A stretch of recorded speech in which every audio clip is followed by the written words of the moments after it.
Today I fucked up by taking a pregnancy test while my husband was out of town. My husband, 27M, and I, 28F, have been married for 4 years. We decided to start trying out for a baby about 2 years ago after a pregnancy scare, in which we realized we were ready to start a family.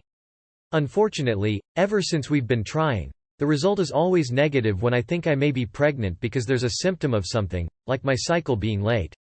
We both even got checked over and the doctor told us that we were both fine. Some people just take longer to get pregnant than others. But every time the test would come back negative, I could see the disappointment on my husband's face. I felt disappointed too. Anyway, my husband had to go to a business conference for 5 days and just left today. I decided that while he was gone, I would take another pregnancy test because my cycle is late again and save him the disappointment of it being negative.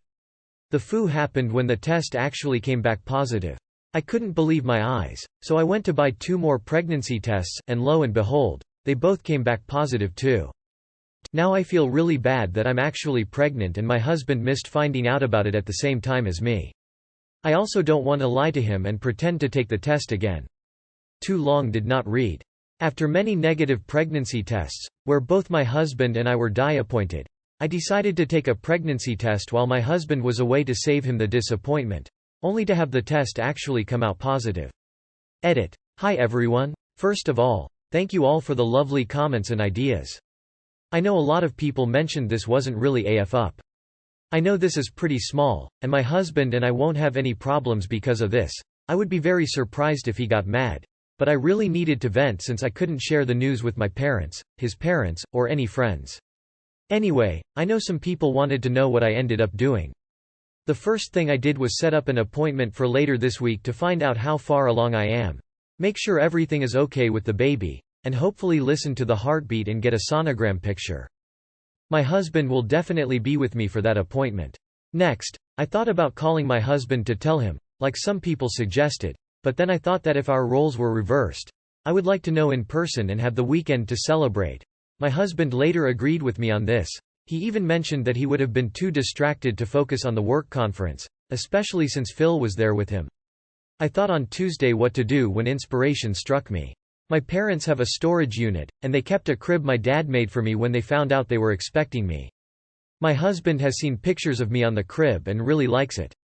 He even mentioned once that maybe we could use it for our kids. So, I went to lunch with my parents and told my dad that I needed to grab some papers from the storage unit. He gave me the keys without suspecting anything. Going to lunch with them and not sharing the news was really hard. My husband and I have talked about remodeling the spare room we have at home, so I went to the store and bought some paint. I spent the rest of Tuesday and all Wednesday painting the room and removing boxes, adding some wallpaper, and I placed the crib in the middle with a little onesie and the pregnancy test inside the crib. Obviously we'll add to the room together, but I got the foundation ready. My husband came back on Friday at around midday, and since I had the week off work, I was there to get him and Phil from the airport, and we had lunch with his parents. Once we got home again, he asked me what I ended up doing the whole week, and I casually told him I remodeled the spare room. He looked surprised that I decided to remodel and asked me what I did with it. I smiled and told him to follow me so I could show him. When we opened the door, he looked very surprised and asked me if this was what he thought. I told him to look in the crib, where he found the positive test. To say he was happy was an understatement. He was very elated, and I'm glad I waited to tell him in person. He obviously didn't care that I found out first and mentioned this surprise was great. I mentioned one suggestion from here that said if he wanted, he could find out the sex first and surprise me. He said he would think about it, but I wasn't sure if he could keep the secret from me. He called work to ask for the day of the appointment off. We then called our parents to invite them to dinner on Saturday, and in the morning, we went shopping for kettle onesies to give them to share the news. All grandparents were over the moon. This is all of their first grandchild. Since husband and I are both only children, and we're going to wait a couple more weeks to share the news with extended family and friends, though my mom is so excited I don't know how long it will take for her to blurt out the news. That's it. All is well, and my husband is probably the happiest guy right now. Thank you all for being so sweet and even sharing your own experiences. I want to add that, for all those childless parents, I will keep you in my thoughts and send out good energies. I hope all your dreams become a reality. I was in your situation, I'm the male. We used to do the tests together, but the disappointment was unbearable when it wasn't positive. One day, after almost a year, my partner showed up with a positive pregnancy test and felt similar to you. Shame she didn't share the moment with me. But I bulldozed through that shame at the sheer elation that I was going to be a dad. I danced, shouted with joy, and didn't even register her misplaced concern. I didn't care if she found out first. I was going to be a father. I wouldn't even worry about it one bit. You should come up with a fun way to tell him so he can still enjoy the excitement of the news. Y'all have been trying for 2 years. Hearing the news at all is going to bring him so much joy. Congratulations. Take the positive test, place it in a small box, wrap it up with wrapping paper and put a bow on it. When he comes back, tell him you got him a present and hand it to him. He may have missed the exact moment, but that just means you have the opportunity to make it even more special. Not a fuck up. If anything, it gives you a potential opportunity to have him find out in a more exciting way than looking at a stick covered in pee. XD. He can make it up to you by learning the gender first and giving you a nice surprise reveal. Today I fucked up by having the cops called on me for feeling lonely and crying. This happened last Saturday. I've been having a tough year. My father passed away. I have a host of medical issues. Laid off 7 months ago and can't even get any interviews as I work in tech sales, which is a bloodbath right now.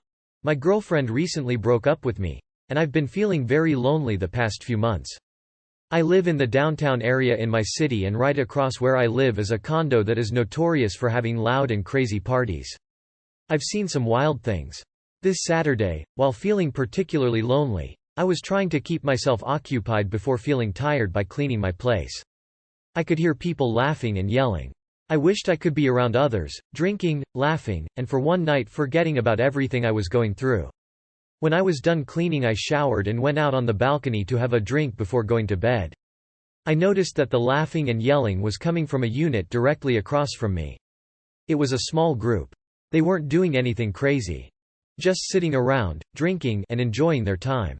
While there's at least a few parties every weekend at this condo, something hit me hard about this. I started tearing up while on the balcony and crying. I had no clue how loud I was crying. This was around 11 p.m. I wasn't able to sleep and was in bed reading. Just before 1 a.m. I heard a knock at my door. It freaked me out. Who the hell would be knocking at my door at this time? They knocked again. I went out and couldn't see anyone through the peephole. I asked who was there and heard a voice say, "City I live in, police." I almost felt calm because I knew I hadn't done anything. Maybe they were at the wrong door. I opened the door and they asked if everything was okay and if they could come in. They also had 2 EMS people with them. Confused, I said sure. We sat in my living room and they told me someone in the building had heard crying and called them to check up on me to make sure I was okay. After asking a bunch of questions, like I had taken any drugs or alcohol, they wanted to know what was going on. I told them, and while doing so I was teary-eyed again. They told EMS that they could leave and the cops stayed around for a bit more. These 2 cops, who were probably younger than I am, were incredibly kind. For a good half hour we just talked. One said he was part of a flag football team that I should check out. Eventually they left. The day after, while taking out the garbage, I ran into 2 of my neighbors. We usually do the obligatory, "Hey, how are things?" and this time they both avoided me like the plague. I live in a small building where everyone knows each other, and since this incident everyone just completely ignores me, which is not usual at all. This Thursday I got a letter outside my door from management telling me how I need to be mindful of my neighbors. So yeah, the entire building now thinks I have some mental health issues. Too long did not read. I was feeling lonely on a Saturday night, and seeing a party across the street resulted in me breaking down and crying. One of the neighbors in my building called the cops, and now my entire building thinks I'm crazy. I'm so sorry you're going through this. I think you should check into the flag football team. It sounds fun. Hugs. I'm sorry it's been hard, man. Maybe find a hobby that involves being around people? Like the flag football that cop mentioned? I believe your life will get better. Chin up, you got this. WTF, people aren't allowed to cry anymore? Though society is a lot more comfortable with women crying. If a man is crying in public, people will walk way around him cause they think he might snap. Sure, historically that might be true, but it's a new age. Please follow up with management and clarify if they literally mean you're not allowed to cry. A typical response to men's mental health issues. Keep your chin up, it'll pass. Today I fucked up by going to my friend's wedding and reconnecting with my first crush. Backstory. This girl and I, let's call her E, were very close friends in middle school.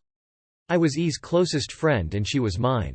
Neither of us really fit in with most of the other kids for various reasons, but we got along really well.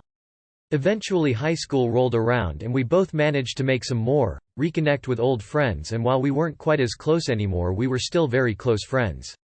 Unfortunately, at a certain point I realized I wanted to be more than friends and eventually worked up the courage to tell E that. We tried for a while but it really just didn't work, and eventually we both agreed to just go back to being friends. That worked for a while, but part of being one of E's closest friends meant hearing about her other relationships, and the awkwardness of those conversations eventually forced me to distance myself. That, combined with my personal issues in our senior year of high school, caused us to lose contact shortly after graduating. Backstory done. Now a couple months ago one of my best friends was getting married. I showed up to the wedding and to my surprise the first person I run into is E. I had never even thought about her being there, even though I knew she was friends with my friend as well. Anyways, we started talking at the wedding and the reception and we really hit it off. Fell right back into our old groove like no time had passed at all. We exchanged numbers before we left and have kept in fairly regular contact since. Now this is great and all, except for the fact that I've realized I never really got over her. I've started thinking about her basically all the time. If our circumstances were different I'd just come out and tell her. Unfortunately I'm a barely functional adult and she's a single mom. As things are, I know getting involved would be a bad idea for a variety of reasons. I can barely pay my own bills and hardly function on a day-to-day basis. She has no time for a relationship and has a kid to take care of.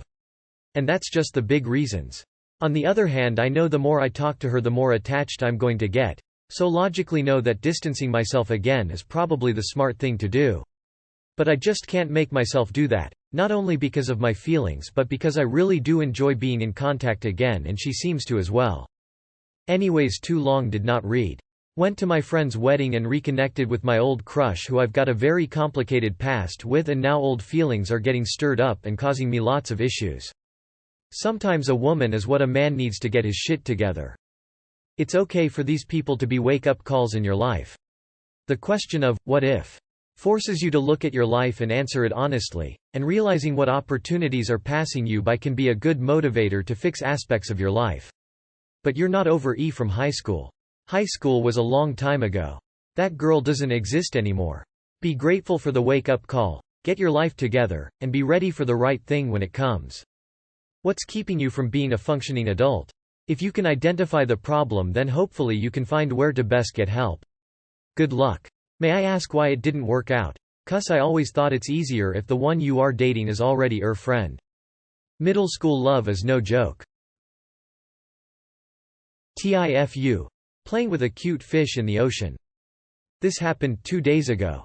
I recently moved to the southeastern US and have gotten into the hobby of snorkeling.